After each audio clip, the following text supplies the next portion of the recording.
Olá, vamos lá, bom dia. Vamos começar nossa aula hoje de análise, ok? Aula número 9.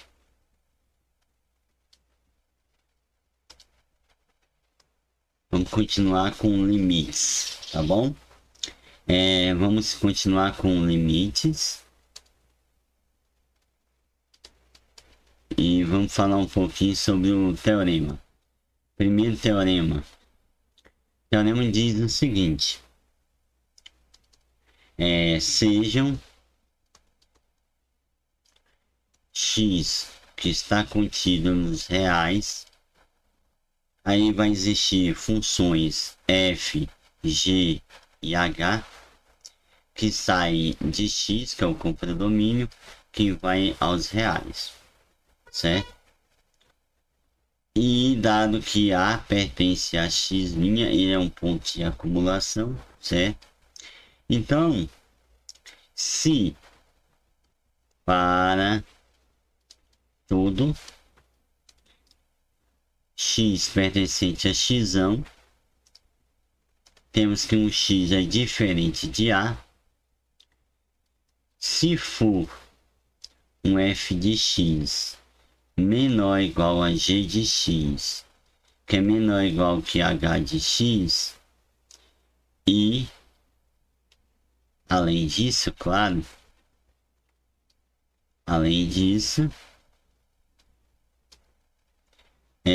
tivermos que o limite quando x tende para A de um f de x é igual ao limite de um g de x quando x tende para A é igual a L. Então, o limite aqui é h de x. Deixa eu arrumar.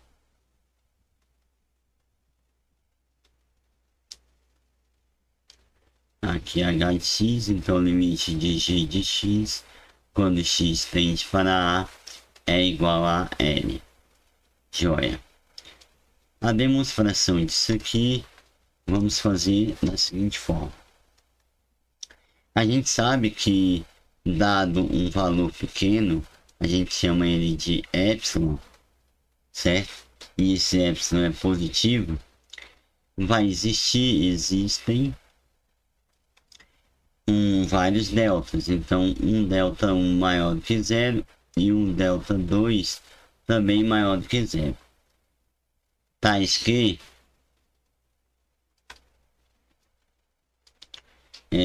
eu tenho que um x pertencente a x, o 0 é menor que x menos a, que é menor que um delta 1, que implica que o meu L menos epsilon é menor do que f de x, que é menor do que L mais epsilon, certo? E 0 é menor do que mod de x menos a, é menor do que delta, implica que L menos epsilon é menor do que o meu h de x, que é menor que o meu L mais epsilon, certo? Então eu vou pegar aí o mínimo entre esses dois deltas. Então eu vou chamar um delta, que é igual ao mínimo entre delta 1 e delta 2, certo? Então, eu tenho que x pertence ao meu x, tal que 0 é menor do que x menos a, que é menor do que um delta, implica, então, que eu tenho que L menos epsilon é menor do que f de x, lembrando que esse aqui é uma cota inferior. Mas da relação da hipótese, meu f de x é menor do que g de x, menor ou igual que g de x. Mas o meu g de x é menor que o meu h de x. Mas o meu h de x é menor do que L mais epsilon. Assim, eu tenho o seguinte, tenho que o meu limite de g de x, quando x tende para A, é igual a L, certo? Bacana.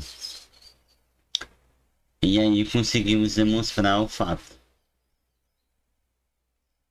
Tá bom? Agora vamos para o próximo teorema. Teorema 2. Aí eu tenho que seja um x que está contido em reais. Eu tenho que meu A pertence ao meu x', que é ponto de acumulação. E dado que f e g sai do x, que vai até o r, né? Então, se o limite de f de x, quando x tende para A, é igual a L, e o meu limite de g de x, quando x tende para A, é igual a meu m, certo? Com o meu L menor do que m, né?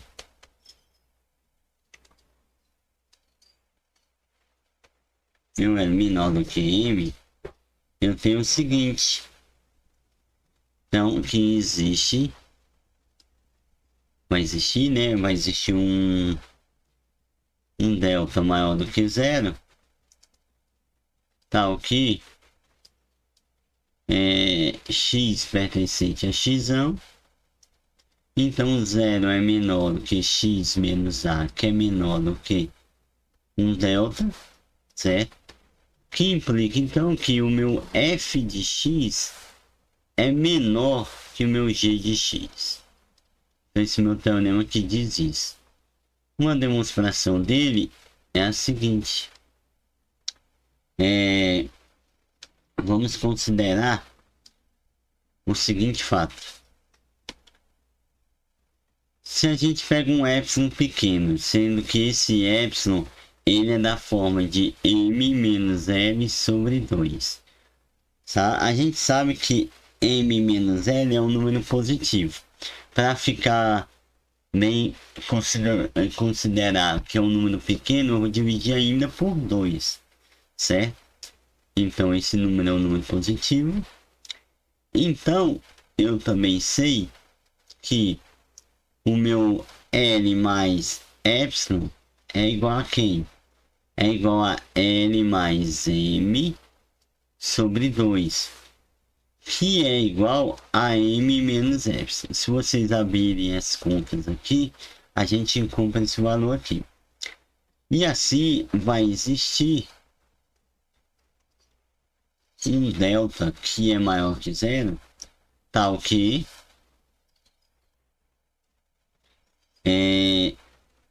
esse x que pertence a x, certo? Onde 0 é menor do que x menos a, que é menor do que um delta, então vai implicar que o meu f de x pertence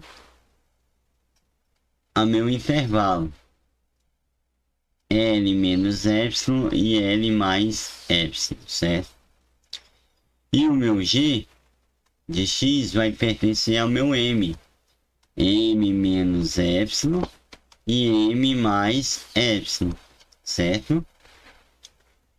Isso quer dizer o seguinte, isso quer dizer que onde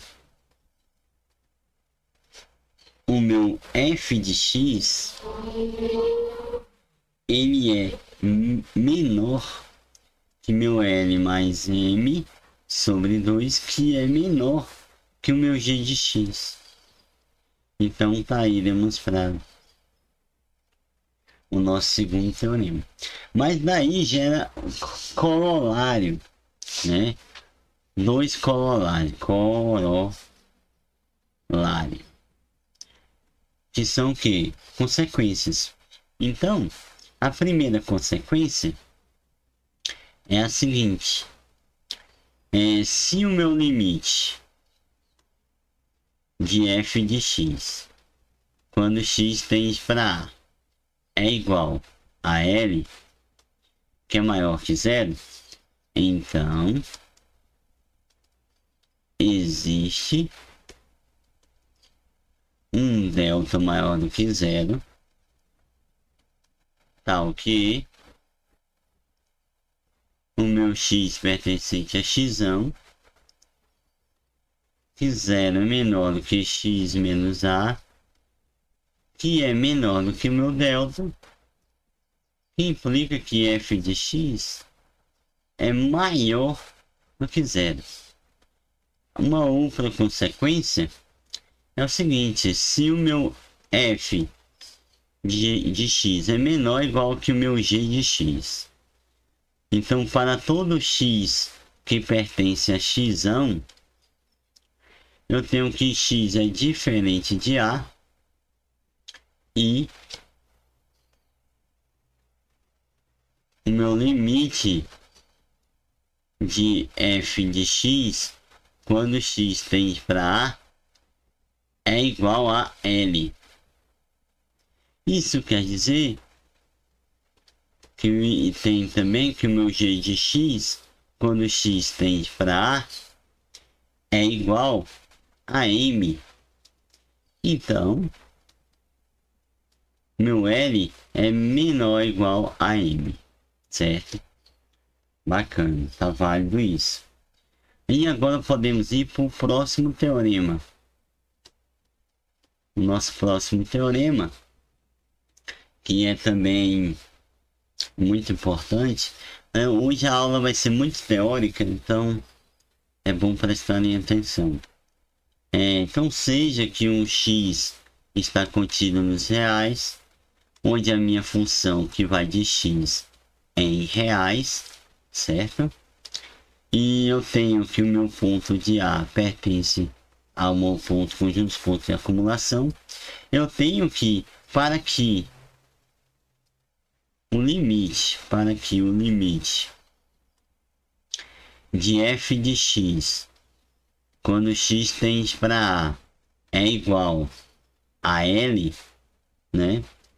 É necessário e suficiente, ou seja, se somente se e somente se que se tenha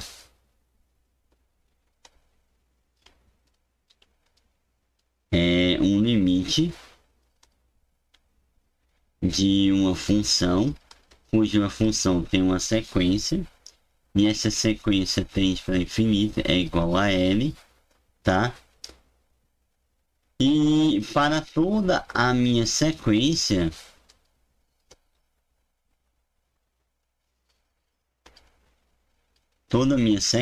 aí, toda sequência, certo? De pontos, eu tenho que xn pertence a x menos o meu a, tal que eu tenho que o meu limite, quando meu n tende para infinito, de xn é igual a A. A demonstração disso nós vamos fazer também,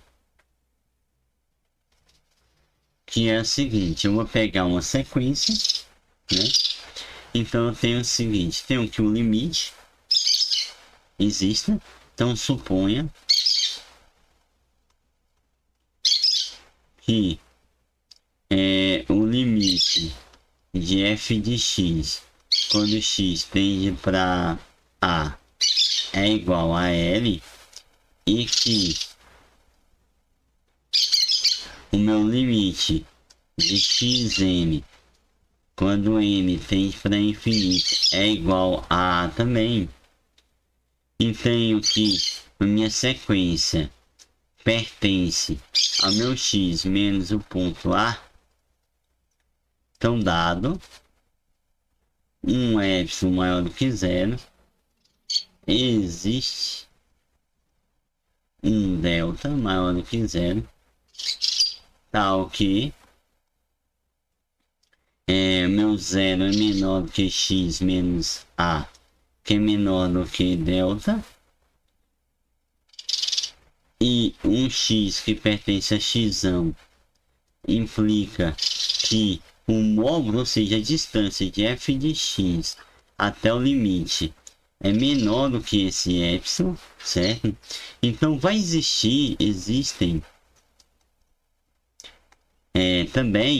existe também o seguinte, um x0, um n0, que pertence aos naturais, certo? E tal que esse meu n é maior do que n0, vai implicar que 0 é menor que a distância de xn até o ponto, que é menor do que esse delta. Então isso segue que para n maior do que n0, implica que f de xn menos L é menor do que epsilon. Então, onde, né, o meu limite de f de x na minha sequência, né, quando o meu n tende para infinito, é igual a L. Então, para determinar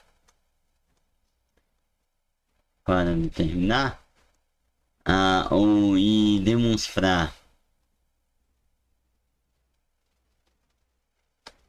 o fato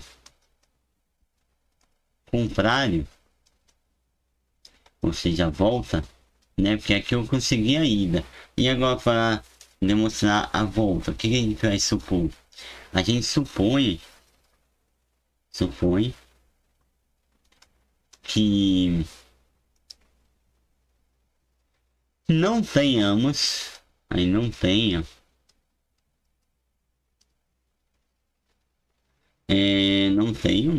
o que? Um limite para minha função f de x igual a L quando x tende para A, certo? Então, vai existir o que? Existe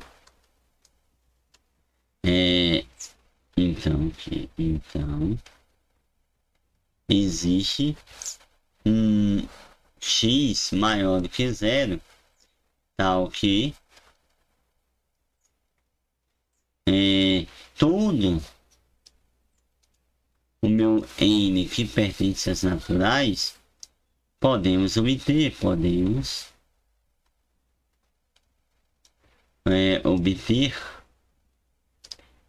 um xn que pertence a x com 0 menor do que xn menos A, que é menor do que 1 sobre n. E a distância de f de xn menos meu L é maior ou igual que um epsilon zero, certo?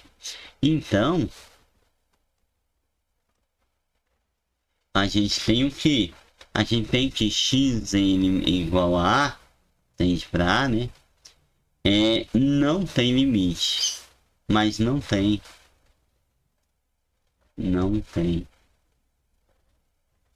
o limite de f de xn, certo?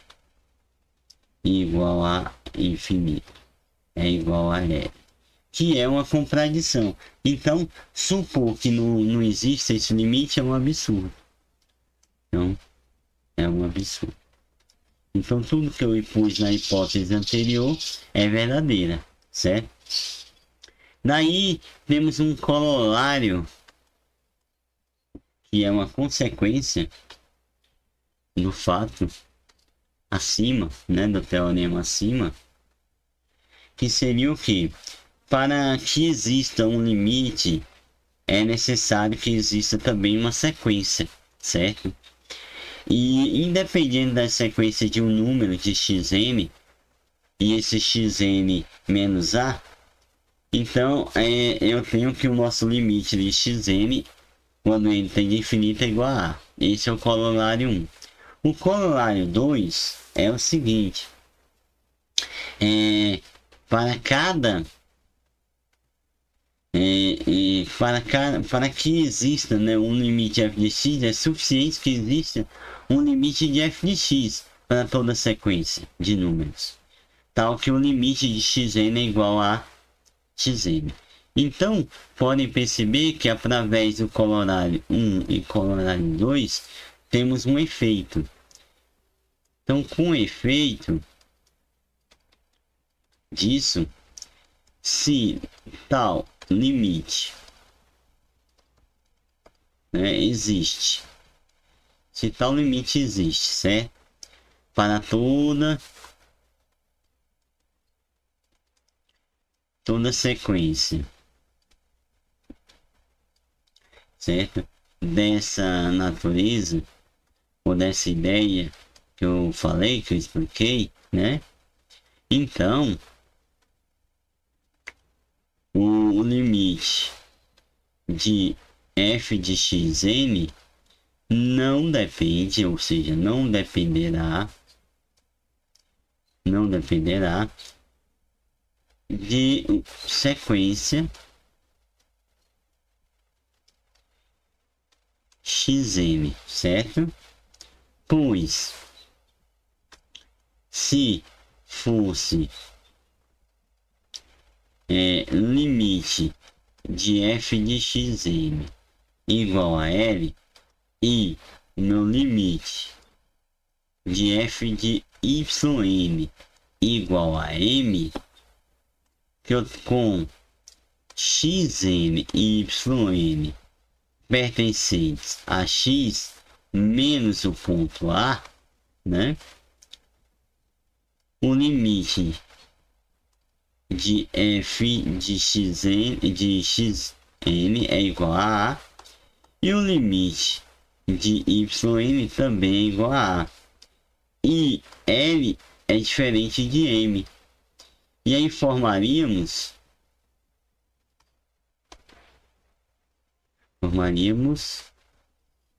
a sequência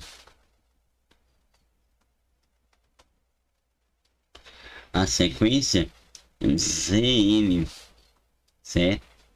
Onde com o seguinte, Zn par é igual a xk e Zn ímpar seria meu yk, e teríamos que Zn pertence a x menos o meu A, e o meu Zn tende para A. Mas eu tenho que a minha função aplicando a minha sequência, né, não converte. Não converte. Certo? Então ela não ia convergir. Certo? Bacana. Então a ideia é essa, né? Porque nem sempre duas sequências elas podem convergir, vai formar uma outra sequência, mas nem sempre a sequência Zn converge, né? Outro teorema, né, bem importante também, que é o seguinte. Eu tenho então lá, sejam um x está contido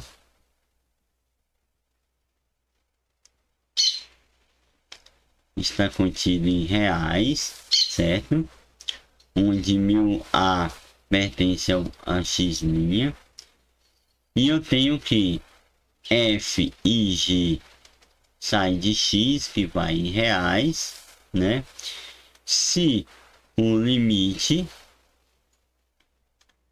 de f de x, quando x tende para a, é igual a L, e o limite de g de x, quando x tende para a, é igual a meu m. Então,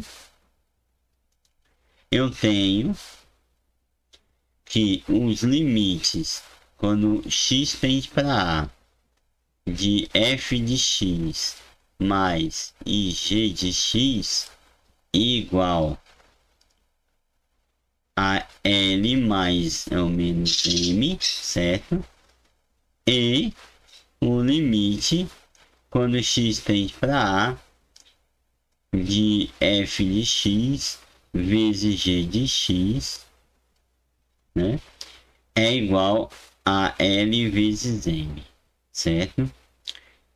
Se meu M é diferente de zero, então eu tenho que o meu limite de x tendendo para A é igual a f de x dividido por g de x, dá um limite de L dividido por M, certo? Se o limite de f de x, quando x tende para A, é igual a zero, né? Existe uma constante, certo? E essa constante eu vou chamar de A, tal que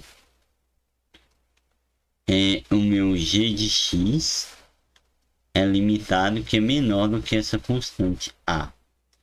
Para todo o meu x que pertence a x menos o ponto A, certo?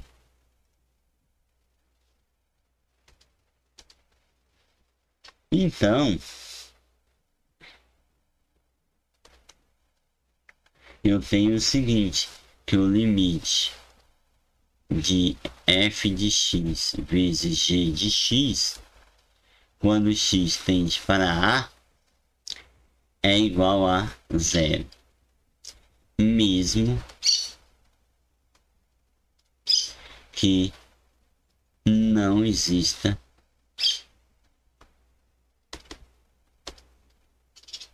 o limite de g de x, quando x tende para A. A demonstração disso é exercício. É bem tranquila essa demonstração, então ela vale como exercício, tá bom? E uma observação importante é a seguinte: como no caso de sequências, a gente pode ter que limite de g de x, quando x tende para A, é igual a zero, então o quociente de f de x por g de x só pode ter limite, quando x tende para A, certo? E se for também o seguinte, um limite de f de x quando x tende para a igual a zero. Pois tem uma condição, né? Qual seria a condição? Tenho que meu f de x é igual a quem? A g de x vezes f de x dividido por g de x, né? Aí eu tenho que caso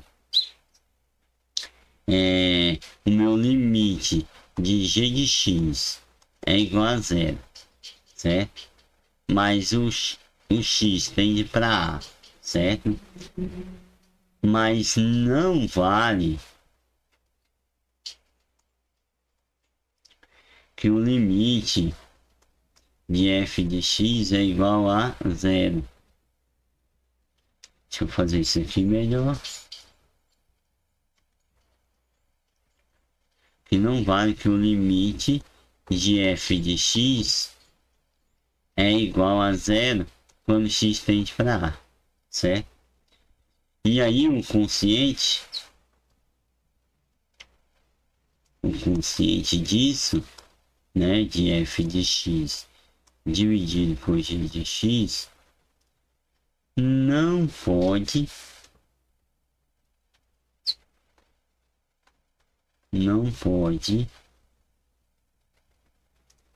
sequer, né, ser limitado. Não pode nem ser limitado na minha vizinhança, de A, certo? Então, deixa eu aumentar mais uma página aqui. Então, vocês podem perceber que é muito sutil essa ideia, certo? O teorema, o próximo teorema, né, é o seguinte, é o critério de Cauchy para funções. Então é o critério de Cauchy para funções, certo? Critério de Cauchy para funções. Então sejam um x que está contido em reais. Eu tenho que meu a pertence a x', e eu tenho que meu f de x tende para meu f de x sai do domínio de x em reais, certo? Então, para que exista a minha função, meu limite, né, o limite de f de x quando x tende para a, certo? É necessário o suficiente, ou seja, somente se e somente se e somente se, certo? Que um dado arbitrariamente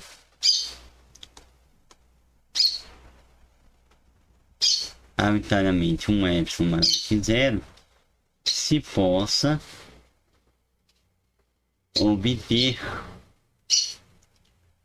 um delta também maior do que zero, tal que x, tal que y pertencente a x, tal que zero é menor que a distância entre x e y, que é menor do que meu delta, certo? E zero é menor do que x, meu y, não, tá certo. X menos a, que é menor do que delta, e zero é menor do que y menos a, que é menor do que mesmo delta, que vai implicar que a distância entre as duas funções x, f de x e epsilon de y seja menor do que epsilon, tá bom? Bacana. E aí, a demonstração também eu vou deixar como exercício.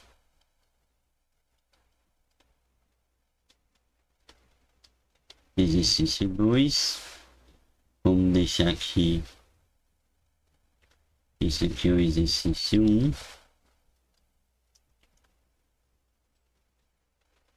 Né? E aí agora vamos continuar. E aí a gente pode ver o seguinte, que o que ocorre com o limite de uma função composta, né? A situação que temos em mente é que a gente pode ter um x e um y que está contido nos reais. Então x e y está contido nos reais, certo? E eu tenho que f de x em R. E eu tenho que uma g de x, que também está contido, frente para R, onde eu tenho que meu A pertence aos pontos de acumulação, certo? E o meu B também pertence a um ponto de acumulação.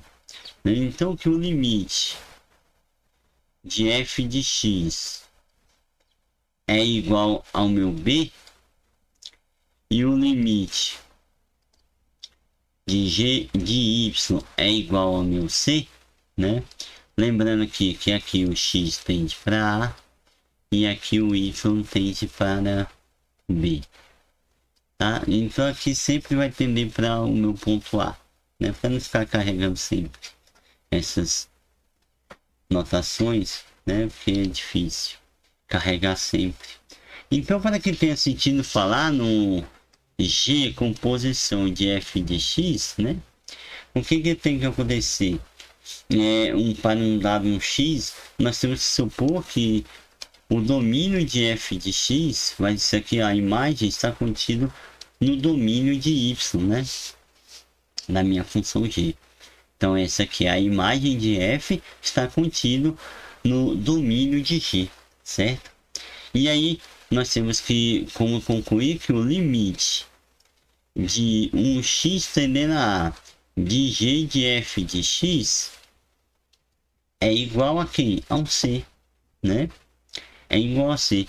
Então, com efeito, se A é um ponto de acumulação dessas funções, né, de composição, logo tem sentido a gente considerar que o limite disso exista, né? E além disso, como G tende para o meu C, certo? E o meu y tende para B, é plausível e é importante imaginar que isso ocorre em casos particulares, que por exemplo, para y da forma que y igual a f de x, e há uma ideia ainda. Há, entretanto, uma dificuldade que se g de y se aproxima de um c, e é necessário que o meu y fique próximo de b, mas sempre que seja y diferente de b, certo? Ele tem que ser diferente de b. E nada garante que a minha função de f seja diferente de b. Então vamos pegar um exemplo aqui. Um exemplo bem legal, que é o seguinte.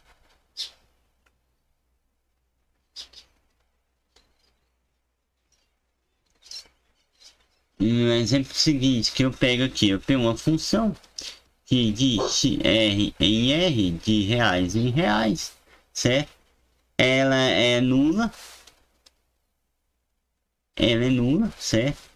E eu tenho uma função g de R em R, que ela vai ser definida da seguinte forma, que o meu g de x é igual a 1, tá? Se x é diferente de zero. E é g igual a zero, g de zero é igual a zero, certo? Então, o que a gente tem aqui? A gente tem que o limite de f de x, quando x tende para zero, porque ela é nula, né? Ela é igual a quanto? Zero. E eu tenho um limite de g de x, não pode g de y, perdão, g de y, quando y tende a zero, é igual a quem? A 1, né? Mas eu tenho que a composição limite de g de x de f de x quando x tende a zero é igual a zero e não é 1, né? E não é 1. Tá vendo? Então, e o que pode acontecer? Pode ainda acontecer o quê? Que quando o x tende para a, f assuma infinitas vezes o valor de h, né? Para valores diferentes, né?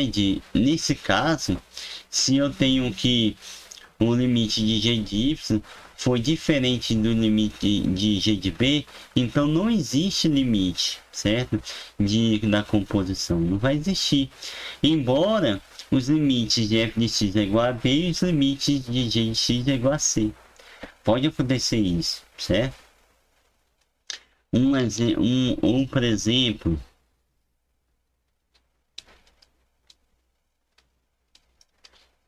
outro exemplo também, eu pego a minha função f que vai de r em r, tá? E eu tenho que g é igual de r em r também, certo? E eu tenho que o meu f de x é igual a zero se x é irracional e f de x é igual a x se x é racional. Se x é racional, certo? Agora, para a função de g de y, eu tenho que g de y é igual a zero se y é diferente de zero e o meu g de zero é igual a 1. Então, eu tenho que o meu limite de f de x é igual a zero e o limite de g de x também é igual a g de y, né? G de y é igual a zero quando x é diferente de zero, que é irracional. Irracional, certo? Que vai dar um g composição com f de x igual a 1, né? Tá vendo aí a diferença, né? Então, exposta essa dificuldade, a solução é simples. Basta a gente... Então, vocês viram que tem essa dificuldade, então a gente basta fazer o quê? Basta impor que o limite de g de y, quando y tende para b, é igual a g de b, certo? E aí nós teremos nosso teorema, né? O teorema que diz, o nosso teorema diz o seguinte: se eu tenho, sejam x e y, que está contido em reais, certo? E eu tenho que x, f de x tende para r, e eu tenho que g de y também tende para r, certo? Com x contido, f de x contido em y, então sejam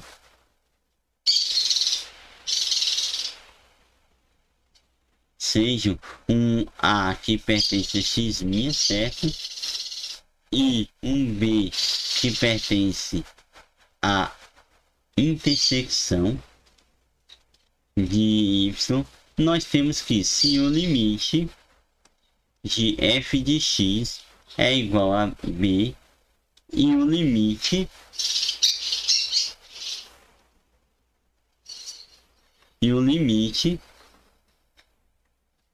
de g de x é igual ao meu c, pense que o limite da composição de G com f de x é igual a c. Então, desde que c é igual ao meu g de b, certo? Então, a demonstração disso é a seguinte: é dado um epsilon maior que zero, certo? Existe um eta maior que zero, tal que eu tenho que meu y pertence ao y,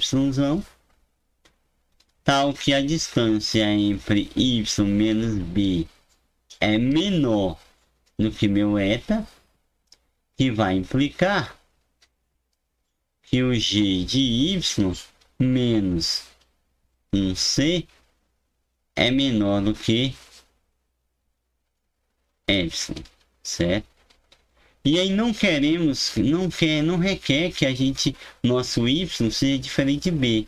Porque se o g de b é igual a c, fornece automaticamente o nosso epsilon aqui, certo?